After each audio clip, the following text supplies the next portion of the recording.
આપેલી સંખ્યામાં દર્શાવે છે કે કોઈ સંખ્યાને 156 વડે ભાગાકાર કરવામાં આવે છે તો શેષ 29 બચે છે, તો તે સંખ્યાને 13 વડે ભાગાકાર કરતાં કેટલી શેષ મળશે? તો આપણે એક શોર્ટ ટ્રિક પ્રમાણે જવાબ મેળવી લઈશું. રકમમાં દર્શાવે છે કે કોઈ એક્સ સંખ્યા છે, તેને 156 વડે ભાગાકાર કરતાં અહીં આપણને 29 શેષ મળે છે. તો અહીં આપણે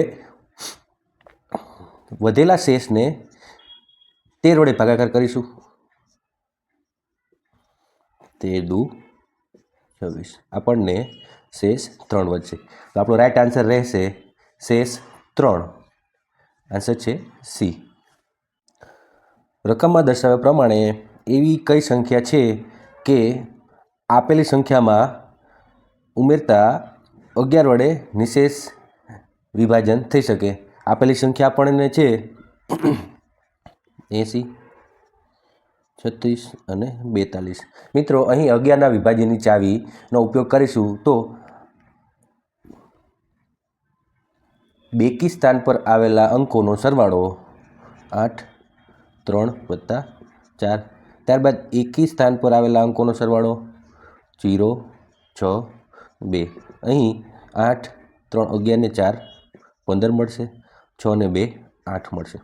11ના વિભાજનની ચાવી એમ કહે છે કે એકી સ્થાન પર આવેલા અંકો અને બેકી સ્થાન પર આવેલા અંકોનો તફાવત 11 અથવા 0 હોવો જોઈએ. તો અહીં આપણે 0 લાવવા માટે 7 ઉમેરવા પડશે તો આપણને 0 મળશે.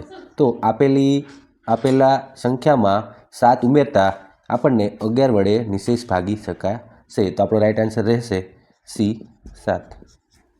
આપેલી સંખ્યામાં દર્શાવે છે કે 67, 35x1 એક્સની કેટલી કિંમત હશે કે પૂરેપૂરી સંખ્યા 9 વડે નિશેષ વિભાજન થઈ શકે? તો 9ના વિભાજનની ચાવીનો અહીં ઉપયોગ કરીશું.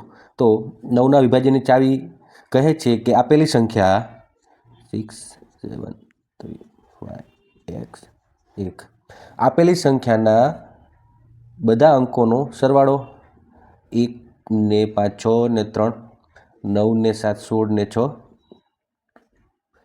22. આપેલી સંખ્યાના બધા અંકોનો સરવાળો 9 વડે નિશેષ ભાગી શકાય તો આપેલી સંખ્યા પૂરેપૂરી 9 વડે નિશેષ ભાગી શકાય. અહીં આપેલી સંખ્યાનો સરવાળો 22 છે તો તેને 9 વડે નિશેષ ભાગી શકાતો નથી. તેમાં 5 ઉમેરતા આપણને મળશે 27, જે 9 વડે નિશેષ ભાગી શકાશે. તો ઉમેરેલી સંખ્યા તે એક્સ હશે, જે આપણો રાઈટ આન્સર રહેશે સી 5. આપેલી સંખ્યામાં દર્શાવે છે કે 1 થી 200 વચ્ચે કેટલી એવી સંખ્યા છે જે 2 અને 3 વડે નિશેષ ભાગી શકાય છે? તો 2નો અને 3નો લસા લઈશું તો આપણને મળશે 6. તો 1 થી 200 વચ્ચે એવી સંખ્યા હશે જે 6 વડે નિશેષ ભાગી શકાશે, તો 2 અને 3 વડે નિશેષ ભાગી શકાશે. તો 1 થી 200 વચ્ચેની સંખ્યા 200 ભાગ્યા 6, 6 તરી 18, 2 0, 6 તરી 18.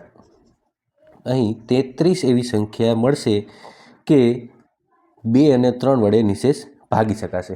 તો આપણો રાઈટ આન્સર રહેશે ડી 33. મિત્રો, ચેનલમાં નવા છો તો ચેનલને સબસ્ક્રાઈબ કરો, વિડીયોને લાઇક કરો અને તમારા મિત્રો સુધી પહોંચાડો. આપણે ગ્રુપ ડીના પૂરેપૂરા ગણિતના સિલેબસના વિડીયો મૂકીશું. તો અહીં સુધી જોવા માટે થેન્ક યુ. જય હિન્દ, જય ભારત.